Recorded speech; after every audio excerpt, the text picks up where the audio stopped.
नमस्कार विद्यार्थी मित्रांनो, आज आपण GNM थर्ड इयरमधील गायनेकॉलॉजी या विषयामधील लेबर आणि लेबरमध्येच नॉर्मल लेबर काय आहे याबद्दल क्लास घेणार आहोत. तर सर्वप्रथम लेबर काय आहे हे पाहूया. लेबर म्हणजेच जो फिटस असतो तसेच प्लासेंटा आणि मेम्ब्रेन्स हे सर्व जेनायटल ऑर्गन्समधून बाहेर येणे यालाच लेबर असे म्हटले जाते. तर लेबर ही क्रिया 28 आठवड्याच्या आत झाली तर त्याला गर्भपात असे म्हणतात. तसेच जर लेबर ही क्रिया 28 आठवड्यानंतर आणि 40 आठवड्यापर्यंत झाली तर त्याला लेबर असे म्हटले जाते. तर लेबरच्या कालावधीनुसार प्रसूतीचे 3 प्रकार पडलेले आहेत.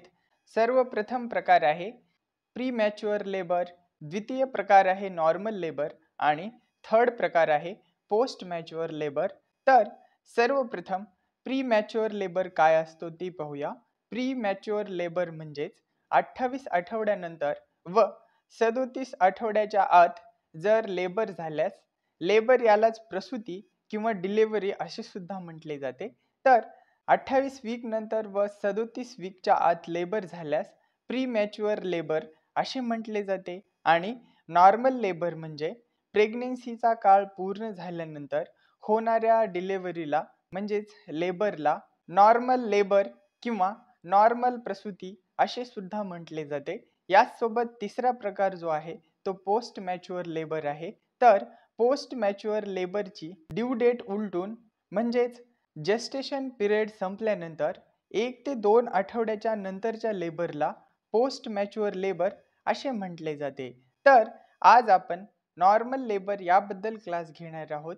तर नॉर्मल लेबरमध्ये खालील गोष्टी असाव्या लागतात, ज्यामध्ये फुल टर्म म्हणजेच जो मदरचा जेस्टेशन पिरियड आहे 37 वीक्स पूर्ण झालेले असावेत. याचसोबत लेबर होत असताना जे प्रेझेंटेशन आहे त्यामध्ये व्हर्टेक्स प्रेझेंटेशन असावे लागते. तसेच नैसर्गिकरित्या प्रसूती झालेली असावी. लेबर होण्यासाठी 24 तासाच्या वर काळ लागू नये किंवा 24 तासाच्या आत डिलिव्हरी व्हावी म्हणजेच प्रसूती व्हावी. तसेच कुठल्याही प्रकारचे कॉम्प्लिकेशन्स म्हणजेच कुठल्याही प्रकारचा अडथळा न निर्माण होता लेबर व्हावा. याचसोबत डिलिव्हरी झाल्यावर जी बेबी आहे ती जिवंत असली पाहिजे. तसेच कुठल्याही प्रकारच्या आर्टिफिशियल मेथड्स म्हणजेच कृत्रिम पद्धतीचा वापर न करता जी प्रसूती होते त्याला नॉर्मल लेबर असे म्हणतात. तर नॉर्मल लेबरची डेफिनेशन काय आहे हे पाहूया. तर जेव्हा बाळ हे मदरच्या पोटामध्ये वाढत असते त्याचा एक काळ असतो आणि तो काळ 37 वीक्स किंवा 40 आठवडे इतका असतो. तर तो पूर्ण मंथ म्हणजेच 9 महिने इतका काळ असतो. तर ते पूर्ण मंथ्स भरलेले असावेत. नंतर शीर्षदर्शनाने म्हणजेच व्हर्टेक प्रेझेंटेशन असावे. तसेच जिवंत बाळ प्लासेंटा आणि मेम्ब्रेन्स 24 तासाच्या आत कोणत्याही हत्याराचा वापर न करता नैसर्गिक पद्धतीने म्हणजेच नॅचरल पद्धतीने जनन मार्गाने या सर्व गोष्टी बाहेर येतात आणि कोणत्याही प्रकारची गुंतागुंत म्हणजेच कोणत्याही प्रकारचे कॉम्प्लिकेशन होत नाही, याला नॉर्मल लेबर असे म्हटले जाते. तर नॉर्मल लेबर होण्याचे काय काय कॉजेस असू शकतात ते पाहूया. यामध्ये सर्वप्रथम आहे लोकल कॉजेस. तर लोकल कॉजेस यामध्ये युट्रेसमध्ये ग्रो होणाऱ्या फिटसमुळे युट्रेसचा आकार वाढतो आणि युट्रेसचा आकार वाढून झाल्यावर शेवटी अशी स्टेज येते की त्यापुढे युट्रेसचा आकार वाढू शकणार नाही. या वेळेपर्यंत युट्रेसच्या मायोमेट्रियम लेअरची कॉन्ट्रॅक्टिबिलिटी ही वाढलेली असते आणि कंप्लीट मंथ झाले की युट्रस हा म्हणजेच गर्भाशय हा कॉन्ट्रॅक्शन होऊन म्हणजेच आकुंचन होऊन लेबर पेन सुरू होत असावेत असे समजले जाते. तसेच लेबरचे द्वितीय कॉज हे प्रेझेंटिंग पार्टचा दाब असतो, ज्यामध्ये प्रेझेंटिंग पार्ट हा व्हर्टेक्स असतो. तर याचा दाब सर्विक्स मधील नर्व फायबरवर पडल्यामुळे ते स्टिम्युलेट होऊन म्हणजेच उत्तेजित होऊन लेबर पेन सुरू होत असतो असे समजले जाते.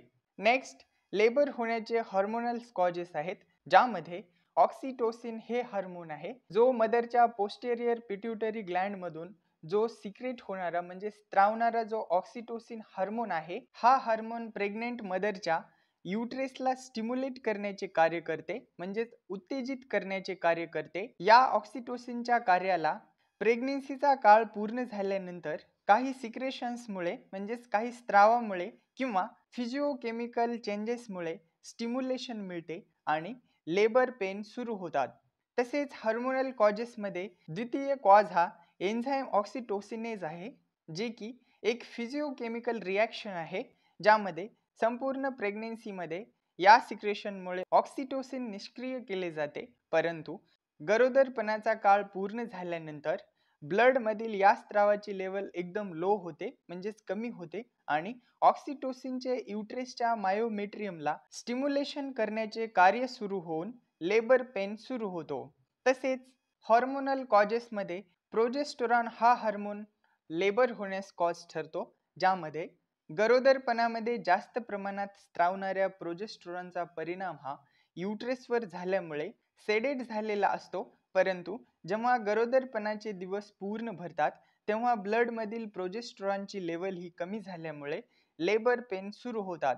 याचसोबत हार्मोनल कॉजेसमध्ये प्रोस्टाग्लॅन्डिन हे एक हार्मोन लेबर होण्यास कॉज ठरते, ज्यामध्ये गरोदरपणाच्या शेवटी फिटसच्या ॲड्रिनल ग्लँड मार्फत ॲड्रिनल ग्लँड हा फिटसच्या किडनीच्या वर असतो, जो की इस्ट्रोजन सिक्रेट करत असतो व इस्ट्रोजन याचा इफेक्ट डेसिडुआकडून म्हणजेच युट्रेसच्या इनर लेअरकडून प्रोस्टाग्लॅन्डिन्स तयार केले जाते. प्रोस्टाग्लॅन्डिन्समुळे मदरच्या पिट्युटरीकडून ऑक्सिटोसिन सिक्रेट होते आणि लेबर पेन सुरू होतात. तसेच लेबर होताना एका प्रेग्नेंट वुमनमध्ये काय काय चिन्हे आणि लक्षणे दिसतात हे पाहूया. यामध्ये सर्वप्रथम चिन्ह आहे लाइटनिंग.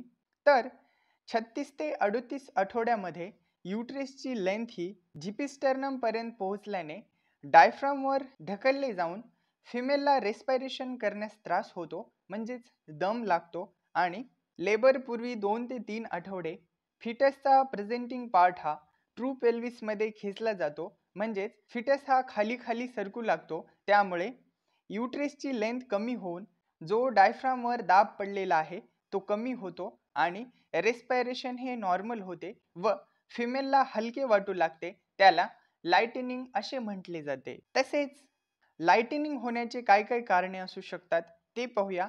यामध्ये सर्वप्रथम आहे सिम्फॅसिस प्यूबिस जॉईंट रुंदावतो.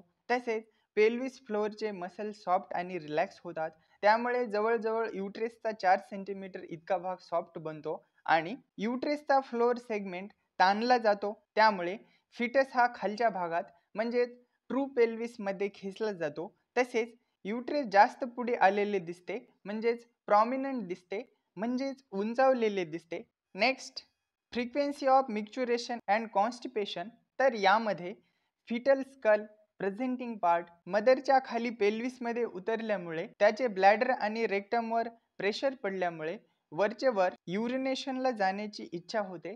तसेच कॉन्स्टिपेशन म्हणजेच मला अवरोधची तक्रार सुरू होते. याचसोबत जी ही सिम्पटम्स आहेत ते खूप इम्पॉर्टंट आहेत, कारण मातेचे पेल्विस आणि फिटल स्कल संबंधित आहेत, ज्यामध्ये CPD हे कन्फर्म नसते. CPD म्हणजेच सेफॅलोपेल्विक डिस्प्रपोर्शन. तर CPD हे एक चाइल्ड बर्थ कॉम्प्लिकेशन आहे. नेक्स्ट नॉर्मल लेबर होत असताना जे फॉल्स पेन होतात ते पाहूया. तर यामध्ये फॉल्स पेन या बऱ्याच वेळा प्रायमी गॅविडामध्ये आढळतात, म्हणजेच जी मदर पहिल्यांदा डिलिव्हरी करत आहे अशामध्ये फॉल्स पेन आढळतात. हे पेन्स ट्रू पेन सुरू होण्यापूर्वी दिसून येतात. प्रायमी ग्रॅविडामध्ये लेबरच्या 2 ते 3 आठवड्या आधी आणि मल्टीपॅरामध्ये म्हणजे ज्या मदरने एकापेक्षा जास्त वेळ डिलिव्हरी केलेली आहे यामध्ये काही दिवस आधी दिसतात. फिमेलला पोटामध्ये अस्वस्थ वाटते आणि पोटात दुखल्यासारखे वाटत असते. तर फॉल्स पेनचे काय काय कॉजेस असू शकतात ते पाहूया. यामध्ये सर्वप्रथम आहे ब्लॅडर आणि रेक्टम भरलेले असल्यास पेन होतो. तसेच पोटात गुब्बारा धरल्यामुळे पेन होतो. यासोबत मदरला अपचन असल्यामुळे सुद्धा पोटामध्ये पेन होत असतो.